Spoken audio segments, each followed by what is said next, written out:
At the annual Asia-Pacific Economic Cooperation Summit in Peru this weekend, President Biden met with 20 leaders from Pacific nations, including Chinese President Xi Jinping. A final meeting between the two leaders, 2 months before President-elect Donald Trump returns to the White House. They spoke for about 2 hours and discussed cybercrime, drug trafficking, the South China Sea, Taiwan, and North Korea's presence in Ukraine. She was sending messages to the incoming administration that cooperation is better than conflict and rivalry.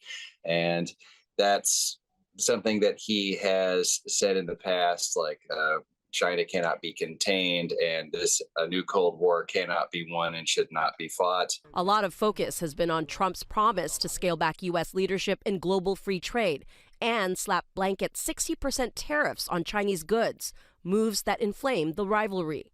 During Trump's first term, the U.S. imposed tariffs on more than $360 billion in Chinese products, and Trump's claims that China started the COVID-19 pandemic further strained Beijing-Washington ties. At the APEC summit, Xi rejected protectionism, urged members to tear down the walls impeding the flow of trade, and criticized tariffs as going back in history. We might see tariffs enacted sooner, but will they be as extensive as he promised on the campaign trail? We can only find out basically when he takes office. Another concern, a number of China hawks in Trump's cabinet, including Marco Rubio, nominated for Secretary of State, and seem to lack a unified foreign policy vision. Do you anticipate a return to diplomacy with North Korea the way that we saw under his first administration?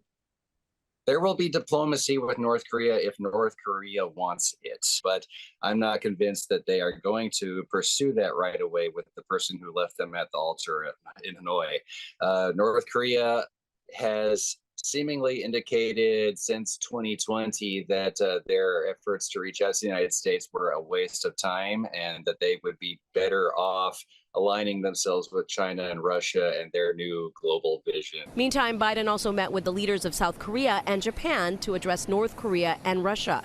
He heads to the Group of 20 summit in Rio de Janeiro this week. Annalisa Burgos, Hawaii News Now.